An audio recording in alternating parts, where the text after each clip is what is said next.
Kepada yang terhormat Dr.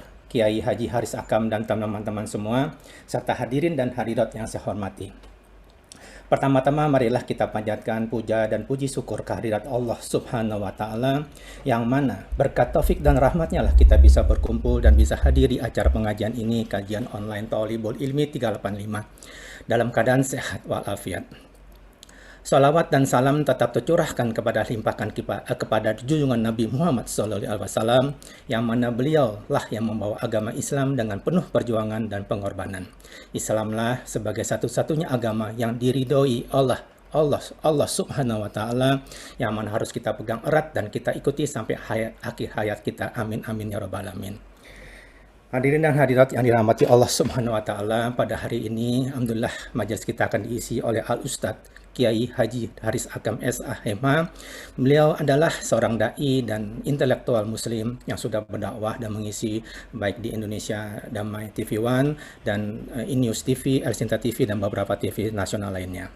Beliau pernah berguru dengan Mu'alim Hazami, adalah ulama karismatik, dan juga berguru pada Mu'alim Mu'alana Kamal Yusuf dan juga Alamah Abu Yadimiati Banten. Beliau juga seorang salah satu dosen pasca karena IIKI dan juga merupakan founder dan kepala dari Pondok Pesantren As-Safinah Bogor. Adapun judul pada hari ini adalah Sudahkah kita mencintai Rasulullah SAW?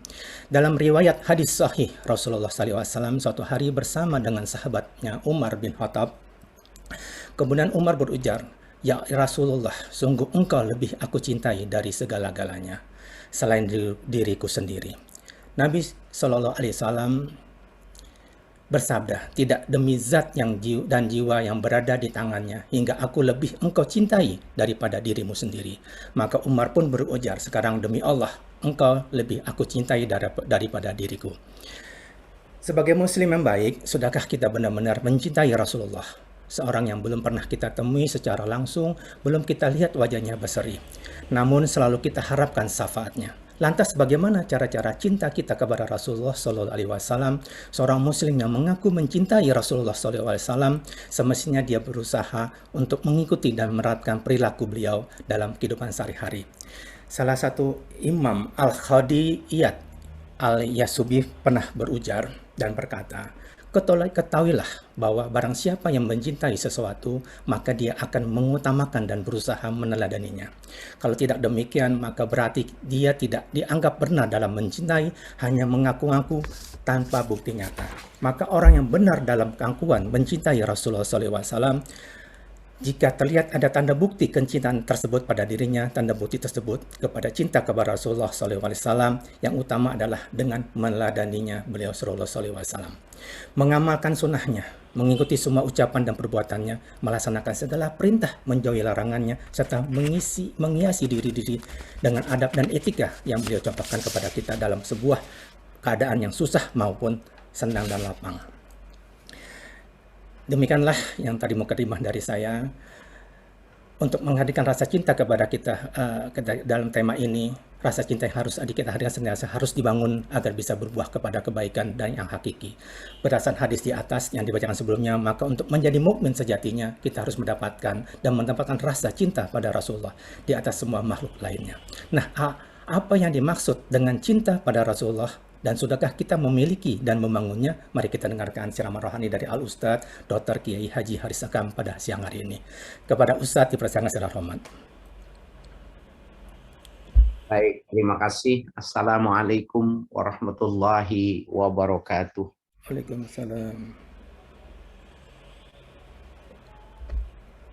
Alhamdulillahilladzi arsalar rasula bidini yutahhirul quluba tahirah. Wallazi azharu sabilahu bisyari'ati wa tariqah. Asyhadu an la ilaha illallah wahdahu la syarikalah wa asyhadu anna sayyidana Muhammadan abduhu wa rasuluhu la nabiyya ba'dah. Allahumma salli wa sallim wa barik ala nabina Muhammadin syafi'il ummah wa ala alihi wa sahbihi du'ati bil Qur'ani wa sunnah, amma ba'du. Yang mulia teman-teman, sahabat-sahabat ya. dalam komunitas kajian online Tholabul Ilmi 385, sahabat saya tercinta ya Bang Itang ya, Bapak Haji Zulkifli Latif. Mudah-mudahan kita semua dalam lindungan Allah Subhanahu wa taala. Amin ya rabbal alamin. Apa yang disampaikan oleh host kita tentang sudahkah kita menyintai Rasulullah Shallallahu alaihi wasallam, itu mestinya memang sebuah pertanyaan yang mestinya kita bisa menjawabnya. Bahkan itu juga cara kita untuk menanamkan motivasi kepada anak-anak kita, menantu, ya, cucu, kerabat, ya, dan sahabat tentang sudahkah kita mencintai Rasulullah Shallallahu alaihi wasallam. Nah, berbicara cinta di dalam perspektif hukum Islam, dia sudah satu level di atas menjalankan syariat. Artinya orang kalau beribadah itu, maka ya orientasinya adalah melaksanakan perintah dan menjauhkan larangan. Nah, pada makom imtithalul awamir ini, melaksanakan perintah ini, maka orientasinya itu adalah timpal balik. Di mana seseorang beribadah dan dia ingin tahu juga berapa pahalanya, gitu ya.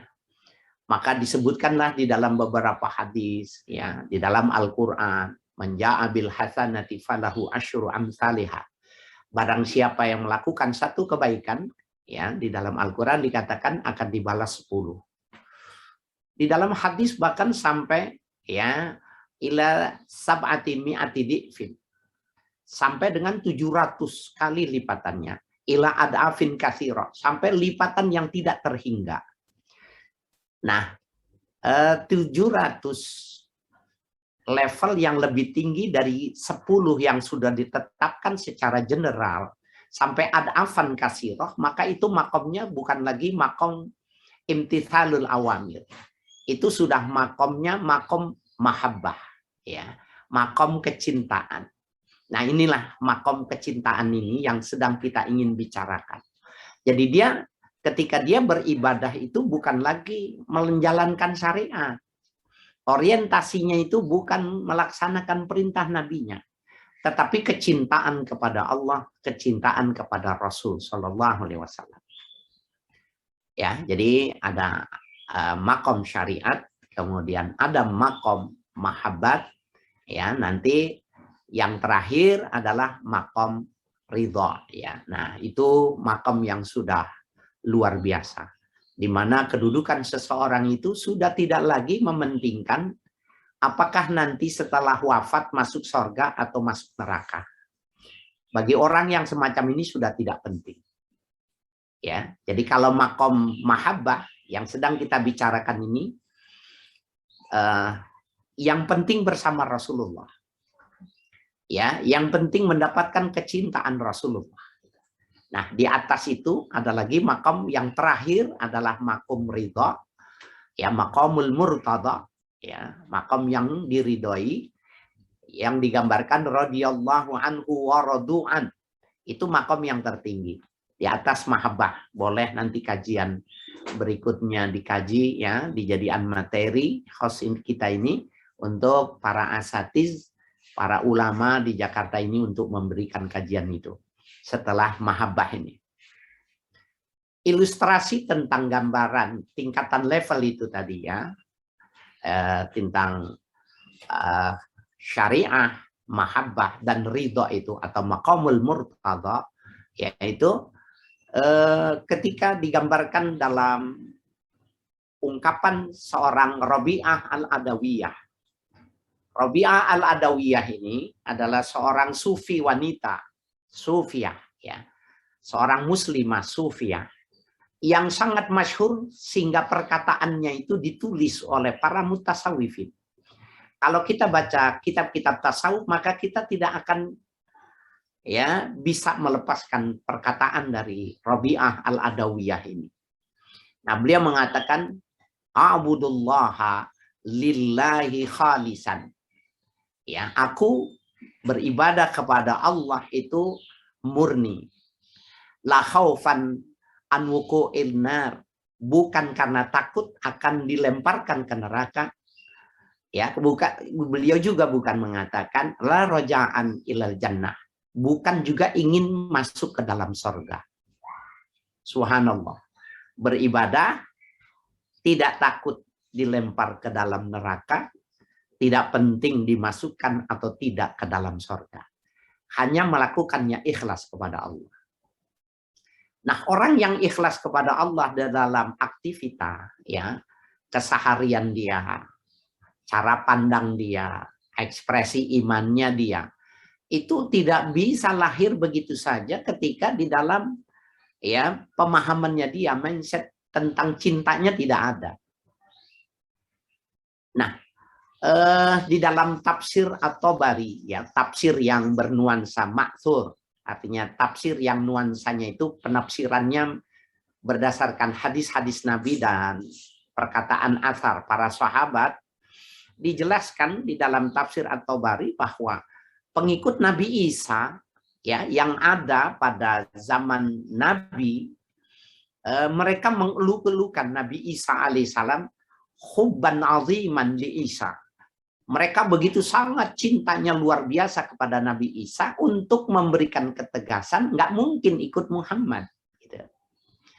Begitu juga dengan ahlul kitab yang lain, ya, orang-orang Yahudi yang mereka hubban li Musa alaihissalam. Begitu sangat luar biasanya kecintaan kepada Nabi Musa.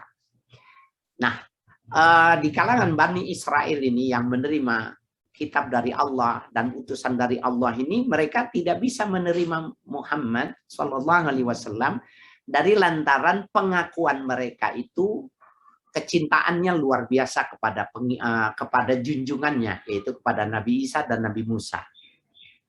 Apa yang terjadi? Maka Allah menurunkan surah, ya, Ali Imran ayat 31, dan Nabi suruh menyampaikan kepada mereka. A'udzubillahi minasyaitonirrajim. Qul in kuntum tuhibbunallah fattabi'uni yuhibbukumullah wa yaghfir lakum dzunubakum. Wallahu ghafurur rahim. Ya. Qul, katakan olehmu ya Muhammad lahum, ya, kepada mereka itu orang-orang ahli kitab. In kuntum tuhibbunallah. Bila kalian cintanya kepada Allah. Ini maknanya ini secara di dalam gramatikal bahasa itu alal hazbi bit takdir, ya, kalimat yang sengaja ditakdirkan, beberapa kalimat yang tidak dihadirkan pada teks, ya. Nah, itu jadi kalimatnya ya Muhammad katakan kepada Allah, kepada mereka, in kuntum tuhibbunallah. Bila kalian cinta kepada Allah. Maknanya cintanya bukan kepada Nabi Musa, cintanya bukan kepada Musa. Fattabi'uni. Kalian ikuti aku. Ya. Allah mengajarkan kepada Nabi Muhammad agar mereka mengikuti aku, mengikuti Muhammad. Yuhibbukumullah. Secara otomatis kalian akan mendapatkan kecintaan Allah. Wa yaghfir lakum dzunubakum. Dan kalian Allah akan ampuni dosa-dosa kalian. Wallahu ghafurur rahim, dan Allah Maha Pengampun lagi penyayang. Nah, ini ghafurur rahim, bahwa sebenarnya menjelaskan bahwa dua agama itu sudah melakukan qad yuharrifu andini. Mereka itu sudah melakukan penyimpangan, ya, sudah melakukan merekayasa, mengintervensi kitab suci mereka.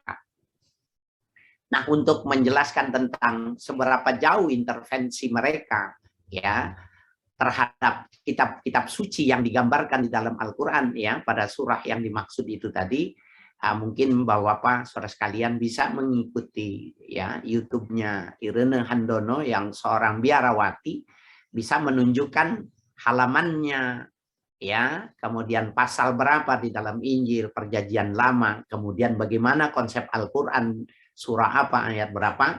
Beliau secara cermat, secara akurat menunjukkan dan memberikan interpretasi yang bagus sekali, karena memang menjadi pelaku sejarah, ya, artinya pelaku dalam mengikuti agama Nasrani, kemudian mendalami Al-Quran, kemudian masuk dalam Islam.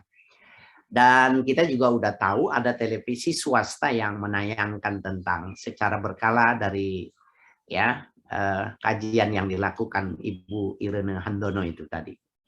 Ya, itu cuma sekedar ingin, karena saya tidak bisa pada kesempatan ini tidak tematis ya menyebutkan tentang angka-angka yang disebutkan di dalam kitab suci mereka itu.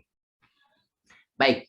Nah, jadi ketika ayat 31 dari Al-Imran ini turun, seakan Allah mengatakan begini, kalian sudah lulus SD, harus pindah, sekarang harus di tingkatan berikutnya SMA. Ya, jadi anak yang sangat mencintai gurunya itu nggak mau pindah sekolahan dari lantaran sudah jatuh cinta kepada gurunya. Nah, ini Al-Quran ini mengatakan jangan begitu. Maka sesungguhnya nanti banyak guru-guru lain yang lebih pandai, yang lebih cerdas, yang lebih cantik, yang bisa menimbulkan pesona dan menggairahkan di dalam mencari ilmu. Itu kalau membuat sebuah tamsil kira-kira semacam itu. Nah, betapa agama mereka itu sudah dinyatakan paripurna ya ketika diikrarkan ya, diproklamirkan ya negara tentang Madani pada tanggal 9 Zulhijjah ya tahun ke-9 Hijriah, ketika turun ayat Al-Qur'an al-yauma akmaltu lakum dinakum wa atmamtu alaikum ni'mati wa raditu lakumul Islam madinah. Itu ayat terakhir yang Allah mengatakan al-yauma akmaltu lakum, hari ini aku sempurnakan buat kalian. Nah, itu maknanya bahwa agama-agama terdahulu itu ya diperbaharui mengikuti ya kondisi dan perkembangan. Nah, ini juga ada kajian tersendiri di mana yang dimaksud dengan agama Islam yang dibawa oleh Nabi Muhammad adalah agama yang sama diturunkan kepada Bani Israel dan bani-bani yang lain, prinsip-prinsip yang sama, ya itu nanti ada pada kajian tersendiri. Baik, nah kita lanjutkan. Tadi host kita sudah menggambarkan yang sangat luar biasa. Ada logika berpikir yang sampai maksimal ketika Nabi ya berdialog kepada sahabat Umar ibnul Khattab ya untuk mengukur, karena di dalam salah satu hadis Nabi mengatakan la yu'minu ahadukum hatta akuna ahabba ilai min walidihi wa waladihi wan nasi ajmain.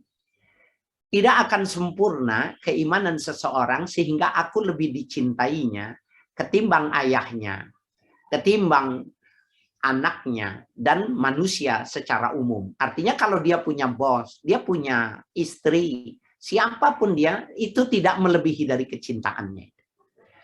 Maka ekspresi itu yang digambarkan tadi sama Bang Itang itu, sahabat Umar mengatakan keseluruhannya di atas kecintaan kepada Nabi kita Muhammad. Ya, illa nafsi, kecuali nyawaku ini sendiri. An-nafsu itu bisa maknanya diri, tetapi yang sebenarnya an-nafsu bimakna ruh, ya, bimakna nyawa, ya. Jadi la, ya, Nabi mengatakan oh belum, ya hatta nafsak ya Umar, sampai kau serahkan, sampai kau lebih cinta kepada aku ketimbang nyawamu sendiri. Artinya ekspresi cinta itu kalau harus berlumur darah, mempertaruhkan nyawa, maka tidak menjadi sesuatu yang berat bagi orang yang menyatakan cinta. Nah, itulah menjadi ukuran yang sangat luar biasa kalau seandainya kita memang mau mengikuti itu. Subhanallah, ya, luar biasa. Ada sebuah perkataan ulama-ulama ya yang disebut dengan mahfuzat, ya. Jadi catatan-catatan keindahan bahasa yang ditulis oleh ulama yang menunjukkan tentang refleksi cinta itu. Mereka mengatakan laukana hubbuka shadiqan la ata'tahu innal muhibba lima yuhibbu muti'un. Ya, artinya itu laukana hubbuka shadiqan la ata'tahu. Seandainya cintamu itu benar-benar kepadanya, pastilah kau akan taat. Innal muhibba lima yuhibbu muti'u. Sesungguhnya orang yang jatuh cinta terhadap orang yang dicintainya itu mentaati. Nah, jadi totalitas maknanya. Maknanya tidak ada bagian-bagian yang terkecil. Kalau saja ini kita ukur saya, ya, hadirin semua, ya, Bapak-bapak pasar sekalian yang hadir di Zoom meeting pada kesempatan ini, seandainya kita mau memberikan ukuran, apakah kita sanggup menyerahkan harta kita ini seperti Abu Bakar, kecuali pakaian yang ada di pakaiannya? Apakah kita sanggup menyerahkan nyawa kita ini, ya, untuk izul Islam wal muslimin ketika digambarkan seperti halnya dialog kepada Umar ibn Khattab? Ya, itu sebuah pertanyaan. Nah, kalau kita lihat dalam kondisi kita di era kita ini, orang-orang yang di Afghanistan itu mampu melakukan itu. Orang-orang yang ada di Palestina, ya, mereka itu mampu mewujudkan itu. Ya, tentunya di negara-negara lain juga banyak, ya, orang-orang yang semacam itu yang menggambarkan bahwa Nabi Muhammad dan syariat yang dibawanya itu di atas kepalanya, melebihi dari segala-galanya. Subhanallah, maka menggambarkan tentang al-yadu fawqa ra'si, menggambarkan tangan di atas kepala itu adalah sebuah hal yang totalitas, ya. Nah, menarik, ya, kalau saja kita bisa memberikan refleksinya. Saya ingin menyampaikan kepada teman-teman, ya, sahabat sekalian, ya, jamaah yang hadir pada Zoom, ya, kali ini, bagaimanakah cara Nabi menanamkan kecintaan? Ini yang menjadi sangat penting, ya, dan ini stressing point dari pertemuan kita. Bagaimana sih Nabi menanamkan kecintaan itu? Kalau tadi dialog dengan Umar itu adalah maksimalitas. Tetapi dari pihak Nabi sendiri itu, bagaimana Nabi memberikan sebuah atensi yang luar biasa sehingga mereka itu urusan cinta itu histeris banget. Nah, ini menarik. Di kitab-kitab tarikh, ya, sebut saja seperti Hadzal Habib, ya, kemudian Khulasah Nurul Yakin, atau di dalam yang lebih besar, ya, Raudul Unuf, ya, dengan beberapa tulisan karya-karya ulama lain tidak dinafikan bahwa ada 3 hal yang monumental ketika Nabi membentuk masyarakat modern. Ya, masyarakat modern, masyarakat yang manusiawi, yang memanusiakan manusia dan lebih, ya, bernuansa kepada pencerdasan. Artinya ad-dini huwal akal. Orang beragama itu tidak membunuh akalnya, gitu. Ya, jadi kalau digambarkan oleh kaum sosialis bahwa agama itu candu, maka candu digambarkan sesuatu yang bisa memabokkan, sesuatu yang bisa melupakan. Sehingga orang lahirnya sosialisme itu dari lantaran kebencian terhadap, ya, oknum-oknum yang memerankan peran-peran keagamaan, ya, maka lahir, ya, pemahaman itu. Nah, agama itu ad-dinu huwal akal, ya, di mana agama itu sesuai dengan rasio. Bahkan rasionalisasi Al-Quran al-Hadis di dalam metodologi ijtihad itu diperbolehkan bagi orang-orang yang punya kapasitas untuk melakukan itu.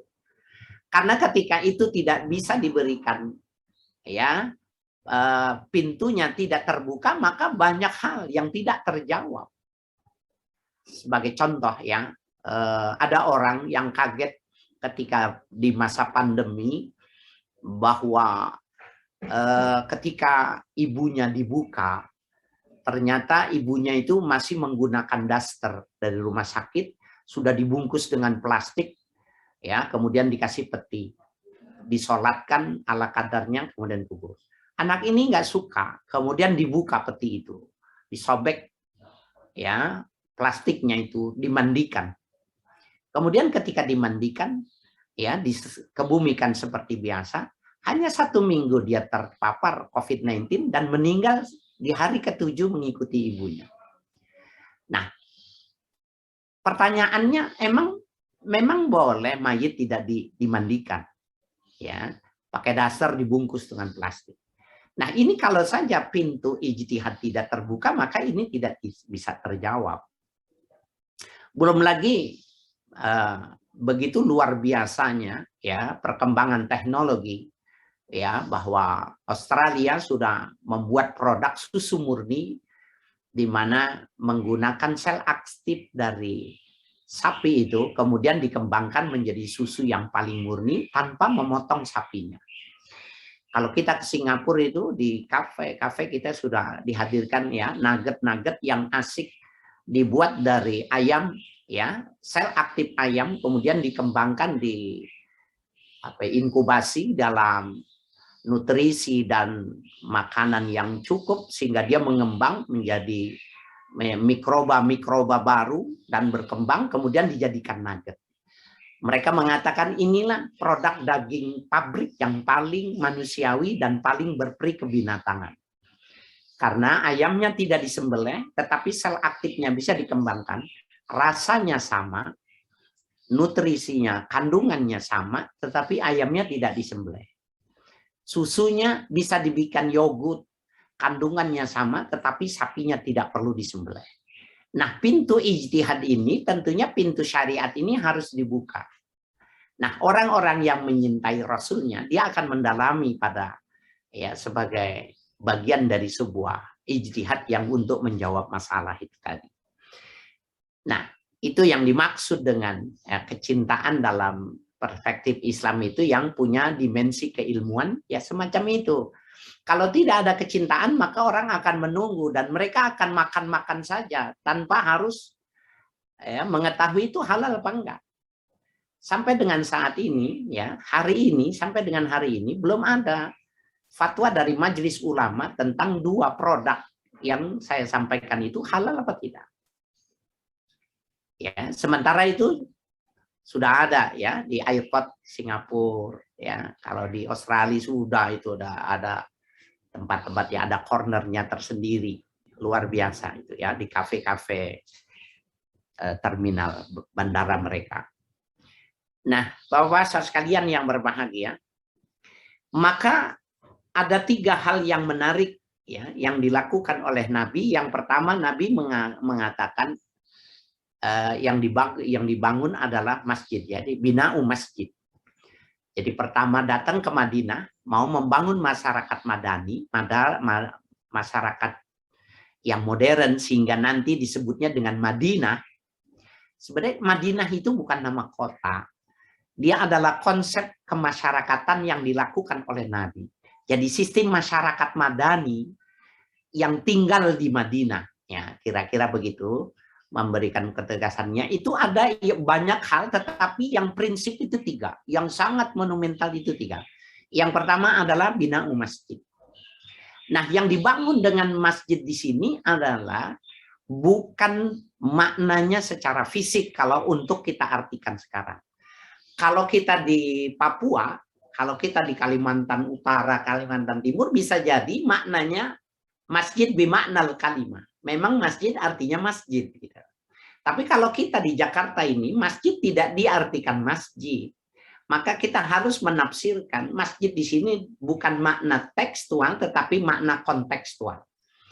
Jadi dimaknakan masjid adalah sebuah forum.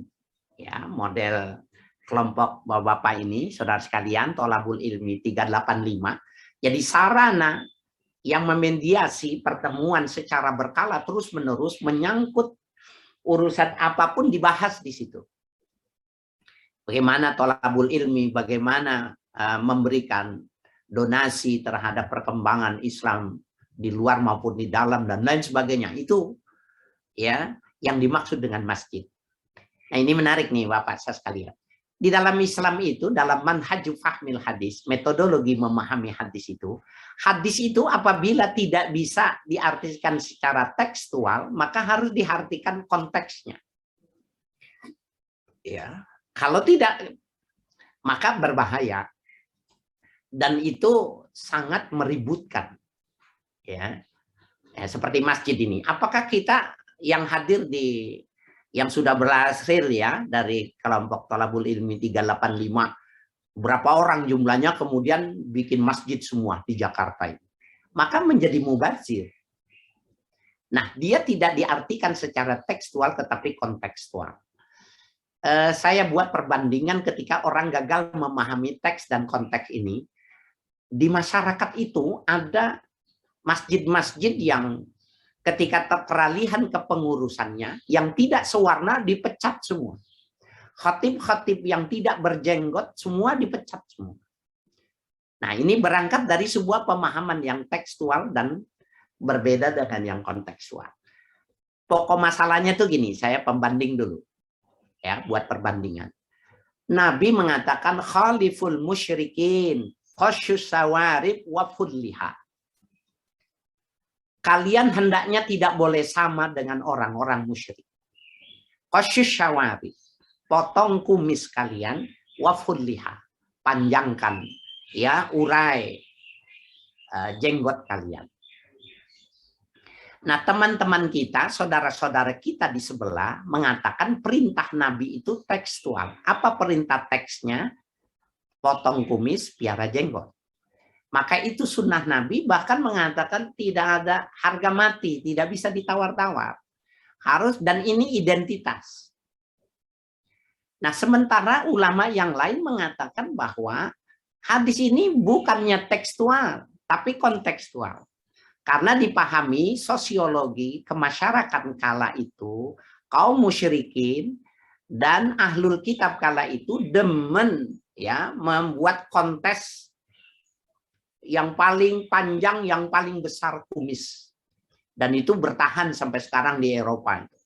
Ya, kumis yang besar, panjang seperti tanduk ya kerbau, ya dia menang. Nah, Nabi bilang khaliful musyrikin, kalian nggak boleh sama. Suruh potong. Mereka tidak suka dengan jenggot, Nabi suruh pelihara jenggot. Nah, kalau konteksnya ini, maka ketika di zaman sekarang, bintang Hollywood, Bollywood, semua suka menggunakan piara jenggot, maka orang Islam nggak boleh miara jenggot. Karena kalau memelihara jenggot, dia sama berarti, tidak ada bedanya dengan non-muslim. Nah, inilah perbedaan yang pemahaman tekstualis dengan kontekstualis. Tetapi prakteknya di masyarakat ribut. Ya, ada salah satu perumahan besar di pinggir Tangerang Selatan, saya jadi khatib di situ udah berapa tahun. Ketika terganti kepengurusan, semua teman-teman saya yang tidak ada jenggotnya itu diberhentikan semua. Saya agak selamat karena walaupun sedikit saya memang suka ini memberi tanda yang putih ini kemudian dicat merah. Nah, ini sunnah Nabi nih bagi yang sudah putih itu kayak Bang Itang itu sudah putih, sunnah dicat. Al-ghadabis bisufrah wal humrah. Ya, jadi sunnah mengecatnya merah atau kuning. Nah, itu sunnah Nabi. Nah, ini maksudnya kalau saya hilang istri saya nyarinya gampang gitu. Ada tandanya, ada jenggotnya warnanya merah gitu. Nah, saya nggak dipecat, saya nggak diberhentikan. Dari lantaran dua kubu ini, yang satu tekstualis, yang satu kontekstualis. Nah, kembali kepada kajian kita. Nah, Nabi membangun, yang pertama membangun masjid, maka harus dipahami itu adalah sebuah fasilitas. Jadi, sentra aktivitas muslim itu adalah masjid. Bayangkan ya, di dalam hadis-hadis ahkam itu, Nabi pernah mengirim satu peleton tentara itu pulang membawa tawanan. Tawanan itu diikat di tiang-tiang masjid. Jadi bukan pada hal-hal yang sifatnya praktisi saja, semua hal ekonomi, epolexosbud ya, itu masuk ekonomi, politik, sosial, budaya dibicarakan di masjid. Nah, ketika sekulerisme masuk pemahaman ke kita itu mah urusan masjid, ini urusan negara, maka terpisah-pisah. Nah, yang semacam inilah yang menyebabkan kita menghilangkan peran dari masjid itu tadi, ya. Bisa dibayangkan nggak kalau masjid sholat berjamaah itu nggak boleh, imam nggak boleh takbiratul ihram sebelum menengok kepada jamaah. Nah, ini jarang dilakukan. Jadi imam tidak boleh takbiratul ihram sebelum menghadap jamaah. Apa yang dilakukan? Melihat sudah lurus belum? Kalau sudah lurus, sudah bagus, kemudian sambil mengatakan, memberikan komando, sawu sufufakum fa inna taswiyata sufuf min tamamis shalah. Rapatkan, luruskan. Baru menghadap kiblat, baru takbiratul ihram. Subhanallah, ternyata itu luar biasa benturan bahu dengan bahu, itu sama dengan sentuhan ketika bersalaman, bahwa perut tangan ketemu dengan perut tangan itu luar biasa, punya nuansa batiniah yang luar biasa itu. Ya, bersentuhan satu dengan yang lainnya itu ternyata bukan cuma sekedar merapatkan barisan, tetapi ada kajian yang luar biasa daripada hikmatut tasyri', ya. Dan itu diperintahkan. Bahkan Sayyidina Umar kalau berdiri sudah mengatakan sawu sufufakum, masih ada yang belum lurus, beliau cabut pedang. Mau diluruskan tidak? Sambil ditarik pedangnya. Nah, kok gila betul sih? Cuma urusan meluruskan sop aja sampai cabut pedang. Oh subhanallah, tidak begitu. Masjid itu maknanya, musolah itu maknanya berjamaah itu luar biasa. Bapak saudara sekalian, kalau mau lihat sahabat kita bagaimana, ajak aja ke masjid, suruh sholat berjamaah. Rakaat pertama lurus enggak? Rakaat kedua ngangkat dari itu, dia masih meluruskan lagi atau tidak? Yang susah meluruskan sop itu pasti di masyarakatnya susah diurus. Itu sudah pasti, itu sudah rumus dari sanahnya. Jadi masyarakat itu diukur dari sholat berjamaah. Nah, sehingga betapa ya ini sangat penting untuk dipahami itu. Nah, mereka memisahkan itu. Ya, ini urusan agama di masjid, ini urusan dunia, ini harus di parlemen gitu. Padahal tidak seperti itu, ya, membangun. Dan ini memang kecurigaan mereka, dan ini memang sengaja dibuat sedemikian rupa, ya, sehingga tidak lagi ruh dari masjid itu yang digambarkan bahwa salah satu di antara 7 yang dirindukan oleh sorgan, artinya rajulun mu'allaku qalbuhu mu'allakun bil masajid, orang yang hatinya terikat sama masjid. Ya. Nah, itu masjid itu maknanya bukan makna fisik. Ya. Oke. Yang kedua yang dilakukan oleh Nabi adalah al-mu'akhah. Al-mu'akhah itu mempersaudarakan. Jadi bagaimana Nabi mempersaudarakan orang-orang yang dari kota Mekah ya ke kota Madinah, itu dikatakan, Nabi mengatakan, inna akhwanakum qad tarakul amwalu al aulad wa kharaju ilaikum. Saudara-saudara kalian ini, mereka meninggalkan harta mereka, mereka tinggalkan keluarga dan anak mereka, dan mereka menuju ke sini untuk kalian. Jadi yang hijrah itu ada yang istrinya nggak mau, ada yang anaknya nggak mau, ada yang nggak mau pindah agama, ada yang hartanya tidak bisa terbawa karena tidak dijual, tanahnya nggak laku, nggak ada yang mau beli, kafir Quraisy, miskin mereka dan tidak punya apa waktu di Madinah. Nah, Nabi bilang begitu. Maka ketika Nabi mengatakan itu, ya, Bapak-bapak sekalian, ada yang mengatakan gini dari kalangan Ansor ini, amwaluna bainana qattai, harta di antara punya kami ya akan kami bagi. Jadi punya rumah dibelah 2 rumahnya, diberikan. Yang punya lahan perkebunan dibagi 2. Subhanallah. Rasul ketika mengatakan itu, al-ghairu zalik, ada nggak yang lain? Nabi mengatakan, qaumun la ya'rifunal amal fatakfunahul amal. Mereka itu datang sini nggak punya pekerjaan. Bisa jadi kalian bisa memenuhi, memberikan pekerjaan. Fatakosamunahul samar. Mereka membagi kebun buah yang sudah berbuah itu dibagi 2. Subhanallah, ya. Nah, ini menjadi sesuatu yang luar biasa sesampai ada di kalangan muhajir yang ikut bersama Rasul pada dialog itu mengatakan, ya Rasulullah, ma ra'aina misla qaumin qadimna alaihim ahsana ma uwasatin fi qalil. Wahai Rasulullah, kami belum pernah melihat ya perumpamaan kelompok ya yang mereka itu memberikan sebuah apresiasi yang luar biasa walaupun punyanya kecil. Subhanallah. Bapak sekalian yang berbahagia, ini hebat luar biasa yang mereka lakukan itu untuk memberikan perhatian itu. Nah,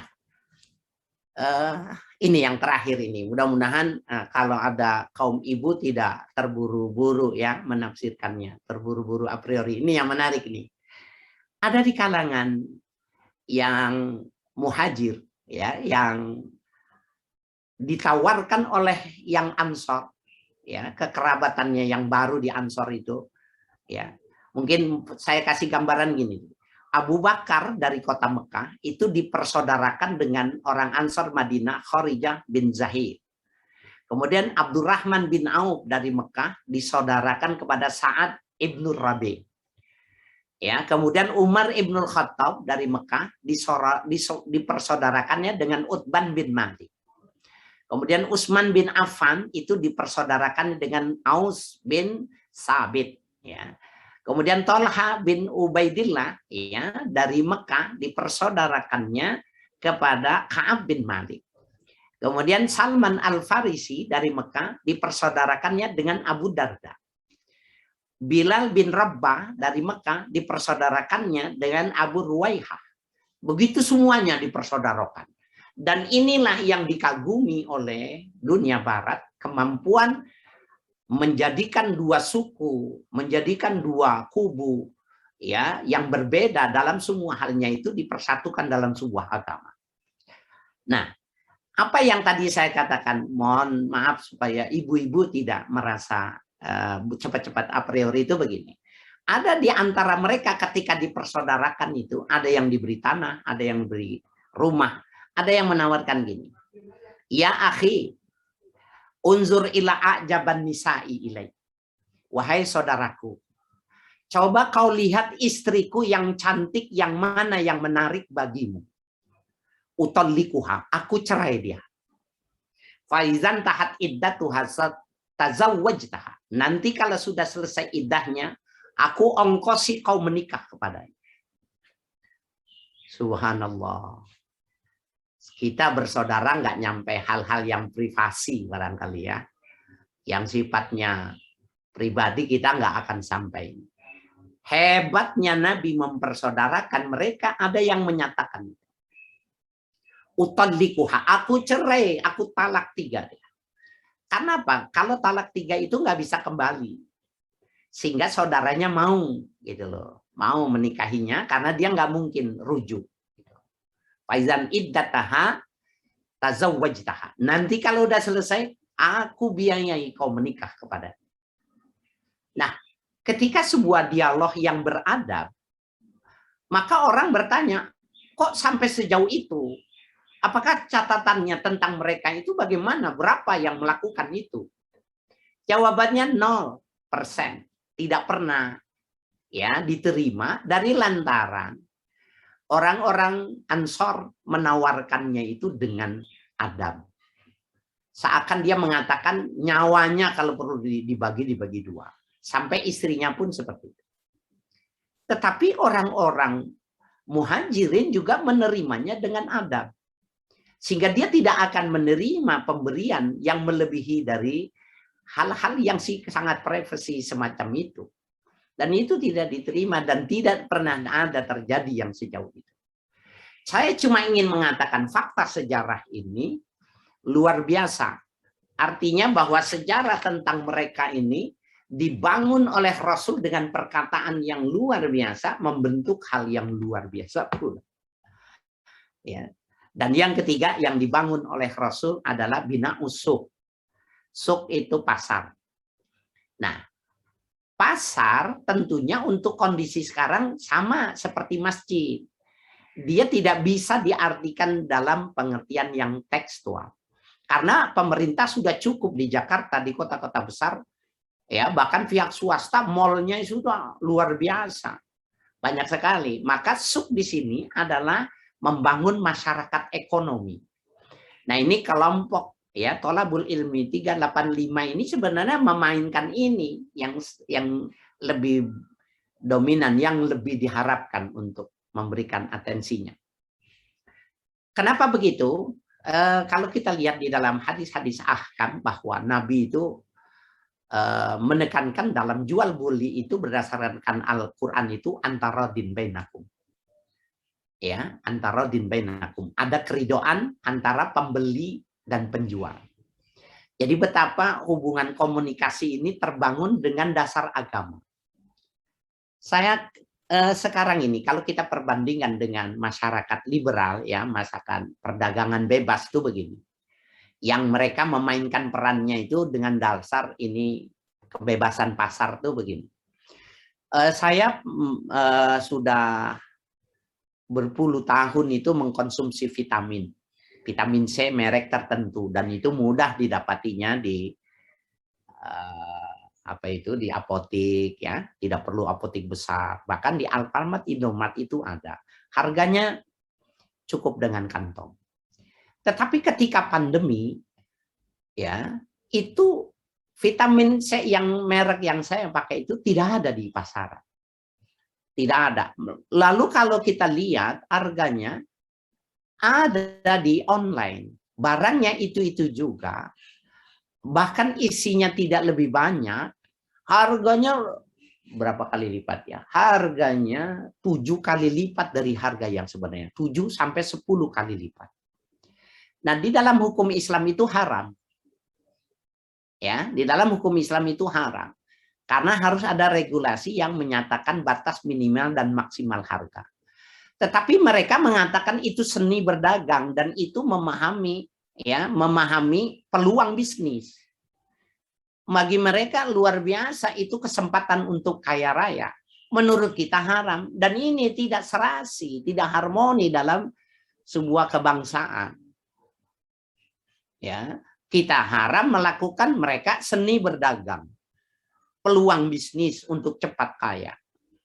Nah, itu mengapa ketiga ini masyarakat yang dibangun, masyarakat masjid, kekeluargaan al-mu'akhah tidak akan bisa berlanggeng jalan kalau tidak ada tidak ada sistem ekonomi yang menjembatani antara kapitalis dan sosialis. Jadi sistem Islam itu mabaina ya, antara kapitalis dan sosialis. Artinya kepemilikan mutlak diakui, tetapi tidak boleh monopoli. Monopoli haram. Ya, tidak boleh. Nah, sekarang kan bisa terjadi ya hal-hal yang semacam itu, penguasaan dari hulu sampai muara dalam sebuah produk, mana mungkin melahirkan tingkat persaingan yang utuh. Saya kira itu ya, Bapak Pansa sekalian yang berbahagia, 3 hal dari refleksi membangun cinta yang dilakukan oleh Nabi. Dan kalau saja kita mau membuktikan kecintaan kita, maka dengan 3 hal itu. Tetapi kalau yang menyangkut peribadatan, maka banyak-banyaklah kita membaca sholawat kepada Nabi. Karena Nabi mengatakan, man ahabba syai'a kathura dzikruhu. Orang yang menyintai, pasti ia banyak menyebut-nyebut namanya. Nah, itu dulu juga kita menyebut-nyebut semacam itu. Ya, jadi ada orang yang 1 hari mewajibkan 100 kali baca sholawat. Ada yang 1000 kali, ada yang 10.000 kali, dan seterusnya. Subhanallah. Terima kasih. Masih ada beberapa waktu, saya kembalikan ke host. Terima kasih Pak Kiai Haris Hakam. Kita terima kasih atas yang kajian yang diberikan dengan singkat padat, walaupun belum seluruhnya yang kita bisa memberikan sebuah narasi tentang kecintaan kita kepada Rasulullah, karena waktu yang terbatas. Di sini kita ada tanya jawab ya Pak Kiai ya. Ini saya tanya jawab dari chat dari Farizal Zen mengenai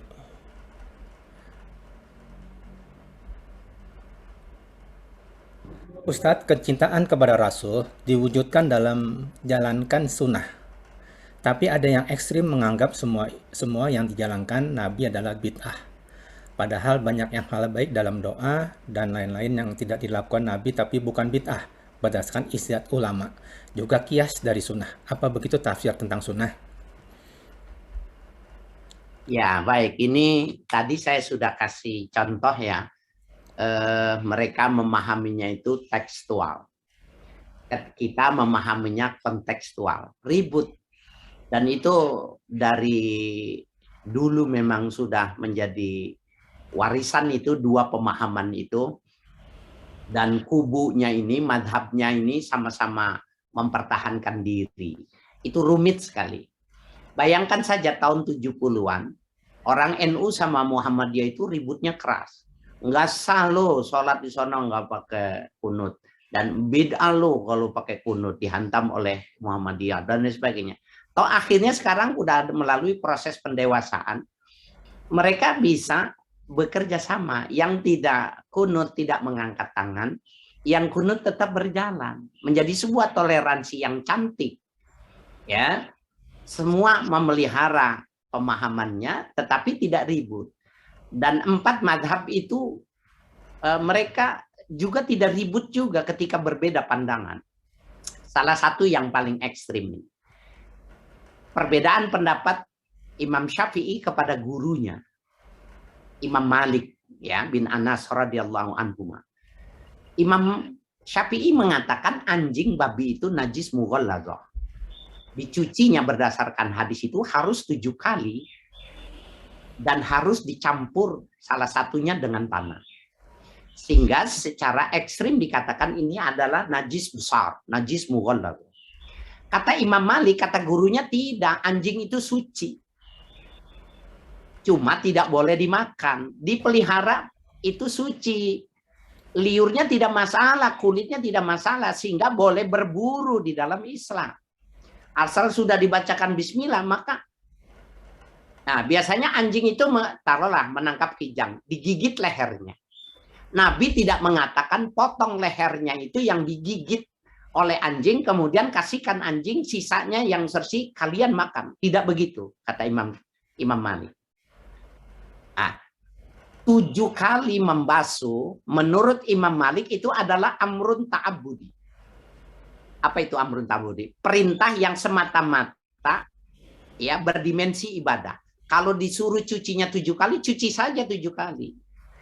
Imam Syafi'i ini amrun ta'abudi.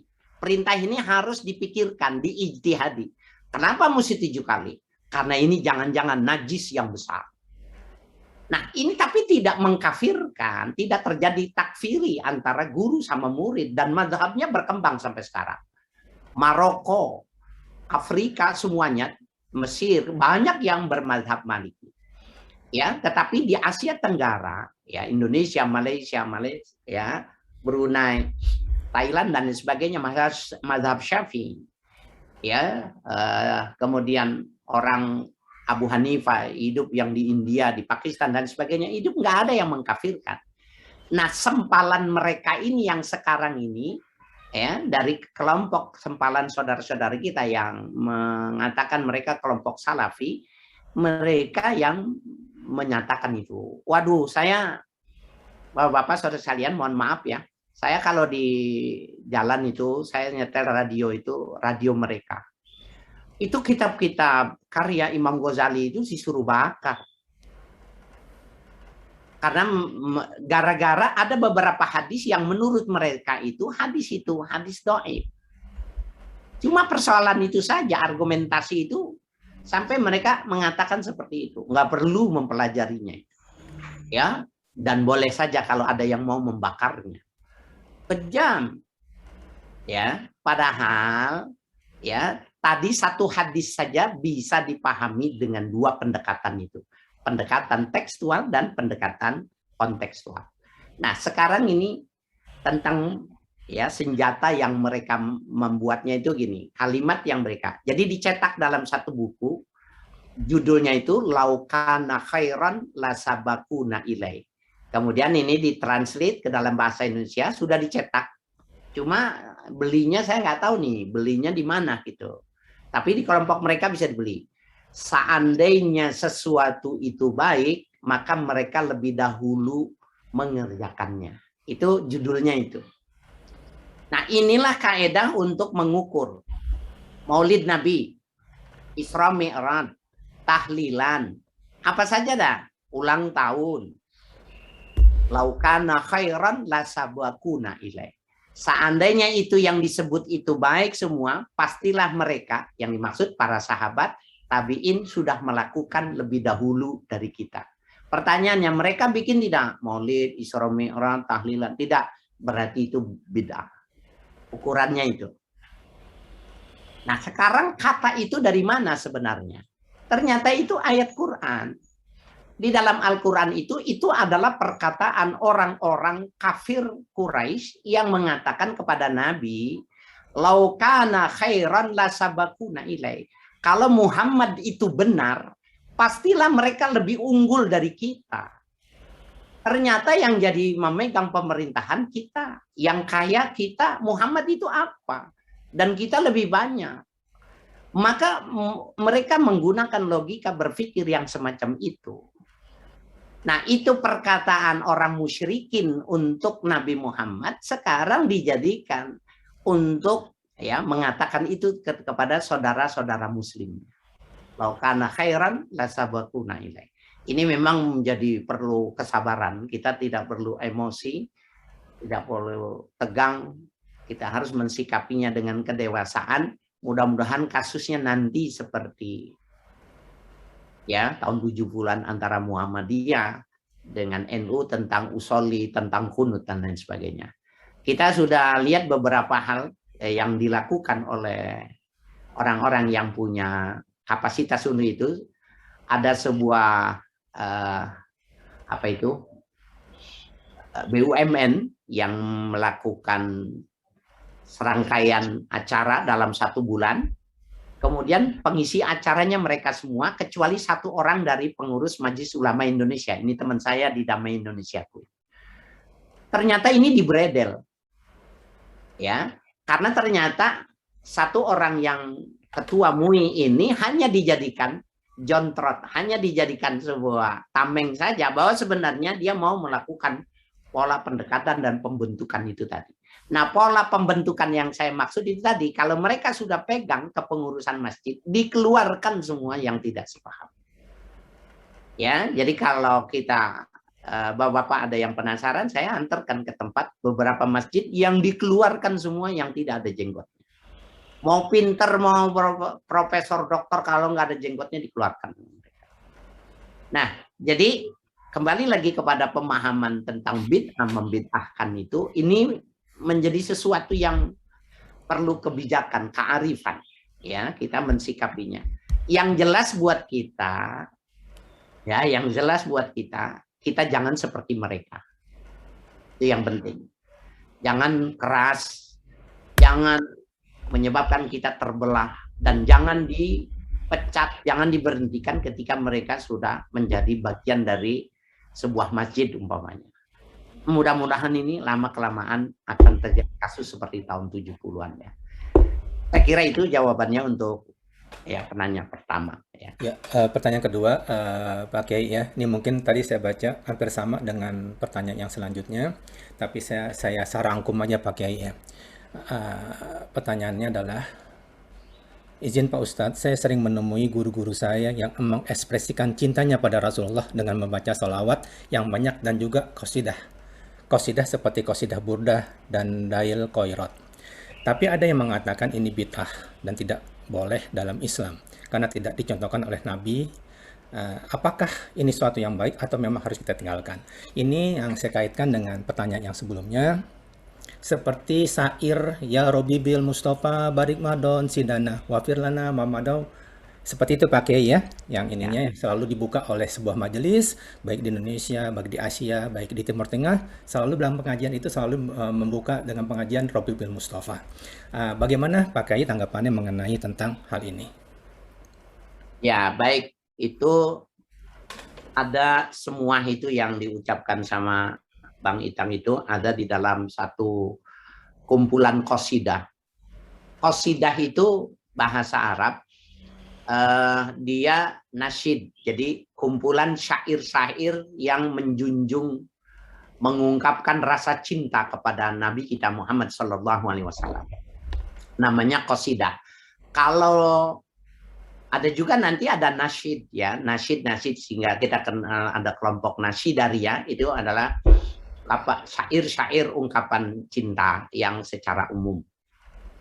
Nah, qasidah burdah, ya, burdah itu selimut yang kalau di musim dingin itu sorban besar biasanya untuk dijadikan selimut, itu namanya burdah. Karena dia waktu sakit dikasih burdah oleh Nabi Muhammad, maka qasidah itu dinamakan qasidatul burdah.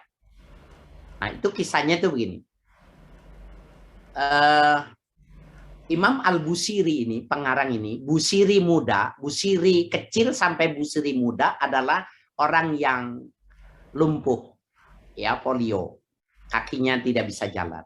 Tetapi dia terus belajar dan kecintaan kepada nabinya itu luar biasa.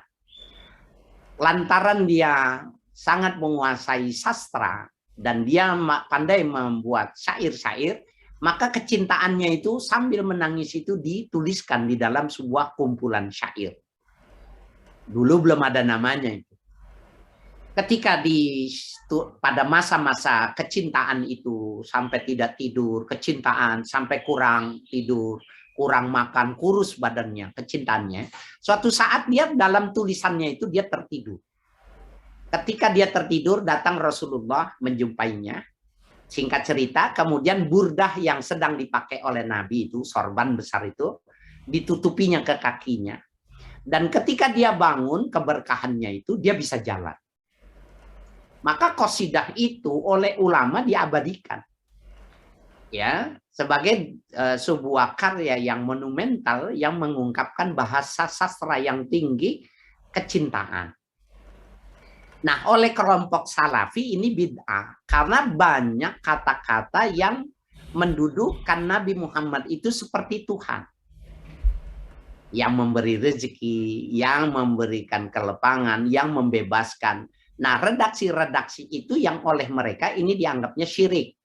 Sehingga bid'ah ketika membacakan qasidah-qasidah burdah itu. Termasuk ya Rabbi bil Mustafa baligh maqasidana waghfir lana ma madha ya wasi'al karami maulaya shalli wa sallim daiman abada ala habibika khairil khalqi kullihim. Itu bacanya juga ada notnya itu, ada baharnya. Ada satu disiplin ilmu namanya ilmu arud, ya, mempelajari syair, cara membaca sastra Arab, ya, yang disebut dengan nazam. Karena itu bentuknya syair kecintaan disebutnya qasidah. Nah, ada lagi sholawat-sholawat yang dibid'ahkan itu seperti sholawat nariyah atau sholawat tafrijiyah atau disebut dengan sholawat kamilah. Allahumma sholli sholatan kamilah wa sallim salaman tama ala sayyidina Muhammadinil ladzi. Ini ada nih, tanhallu bihil uqad. Terpecah, terbuka semua ikatan-ikatan yang dilakukan oleh siapapun juga. Kalau baca selawat, kebesarannya Nabi, tanhallu bihil uqad, terbuka. Wa tanfadiju bil qurab. Ya, dan dia akan mendapatkan, ya, kedekatan. Wa tuqda bihil hawaiz, semua keinginannya, semua hajatnya terpenuhi. Nah, itu dipahami berarti Nabi Muhammad itu sudah jadi Tuhan kecil yang bisa membuka ikatan-ikatan kejahatan orang lain, yang bisa membuat kedekatan, yang bisa memberikan keperluan hajat yang disampaikan. Ini syirik, sehingga mereka mengatakan bid'ah. Apakah sebenarnya begitu para ulama menyampaikannya itu pemahamannya? Jawabannya tidak sama, ulama kita memahaminya tidak begitu. Nah, bagaimana?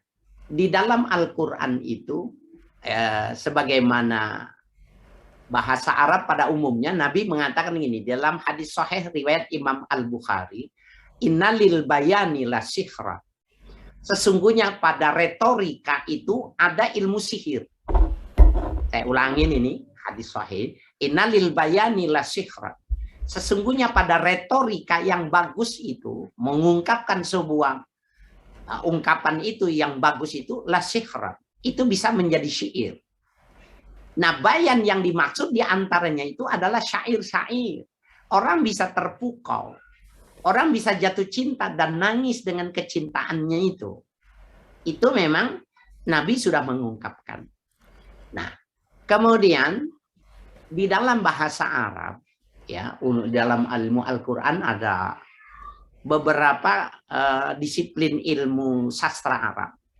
Ya, di situ ada ilmu badi, ilmu mantik, ya, kemudian ada ilmu arud, ilmu qawafi, ilmu tasyri, sehingga di dalam nanti di dalamnya itu di dalam itu ada majaz, ada ijaz, ya, kemudian ada tashbih, ada tamsil. Ini adalah ilmu-ilmu yang untuk bisa memahami keindahan bahasa Arab. Nah, itu semua di dalam ulumul Quran itu dipelajari, ya, kalau di pasca sarjana itu bagian yang wajib dipelajari. Nah, yang dituduh oleh mereka itu dibilang Tuhan kecil itu dari lantarannya ijaz. Ya, apa itu ijaz? Ijaz itu adalah, ya, ikhtisarul kalimah, memendekkan kalimat sehingga banyak kalimat yang dibuang. Nah, itu memotong, menghilangkan potongan-potongan itu dalam kalimat itu yang menyebabkan menggunakan kalimat takdir namanya. Ya, kalau Bapak kita nih di dalam bahasa Indonesia kita mengatakan, ya, ya dia udah pergi. Itu kalimat dia sudah pergi itu. Itu ada kalimat takdir yang dibuang sebagai jawaban dari orang yang bertanya, ya, tentang istri kita dan lain sebagainya. Sebenarnya istri saya, sebenarnya nih, istri saya sudah berangkat dari tadi, dia menggunakan kendaraan umum. Tapi itu kalimat itu nggak dibuang, nggak diabadikan, itu dibuang. Ya, dia sudah pergi. Nah, itu namanya ijazul kalimat. Nah, di dalam kalimat-kalimat Arab itu banyak yang dibuang. Banyak yang dibuang. Nah, pembuangan kalimat, pembuangan huruf itu dalam kajian yang tadi saya bilang ulumul Quran. Sehingga Imam Az-Zamakhsyari ada satu buku namanya Maqamatuz Zamakhsyari. Siapa tuh Imam Zamakhsyari? Pakar tafsir yang punya kemampuan lebih dalam ilmu adab. Jadi sastranya luar biasa. Beliau bilang ini di dalam kitab itu. Laukana bit takdir la fahimal hamir. Kalau saja bahasa Arab itu tidak menggunakan takdir-takdir, artinya kalimat-kalimat yang dibuang, yang ditutupi gitu, la fahimal hamir, keledai bisa bahasa Arab. Keledai bisa paham dengan Al-Quran. Nah, jadi untuk bisa paham, untuk mengerti, supaya beda dengan keledai itu, ada ilmunya. Yang dituduhkan bahwa Tuhan diwakili jadi Nabi Muhammad yang melepaskan ikatan, Nabi Muhammad yang memberikan hajat, itu bukan begitu. Itu namanya apa itu? At-takdir bil wawil wasilah. Ada di kalimat yang dibuang itu dengan menggunakan kata bil Mustafa, baknya itu sababiyah. Maksudnya dengan sebab kecintaan Allah kepada Nabi Muhammad, Allah memberikan begini. Jadi mintanya kepada Allah bukan kepada Nabi, tetapi ada kalimat yang dibuang. Ya Rabbi bil Mustafa baligh maqasidana waghfir lana ma madaya wasi'al karami. Ya Rabbi depannya, wahai Tuhanku. Bil Mustafa, dengan kecintaan kepada Mustafa, nama lain dari Nabi. Baligh maqasidana, sampaikan maksud-maksud kami. Hasilkan tujuan-tujuan kami. Waghfir lana ma madha, ampuni dosa kami yang lalu. Ya wasi'al maghfirah, wahai yang maha luas ampunannya. Itu bukan Nabi Muhammad, ya wasi'al maghfirah, Allah, bukannya Nabi. Nah, inilah interpretasi yang tidak sama dari kejumu dan cara berpikir yang tekstual. Tidak menguasai ulumul Quran bisa jadi maka melahirkan sikap-sikap yang keras. Bahkan Muallim Syafi'i Hazami bilang gini, orang kalau paham ilmu syariat, dia tidak belajar tasawuf, judes. Judes itu apa ya? Keras. Matematis, 2 tambah 2 4. Padahal 2 tambah 2 itu bisa jadi bukan 4, tapi 3 tambah 1. Nah, inilah keluasan di dalam cara berpikir kita. Memang sulit kecuali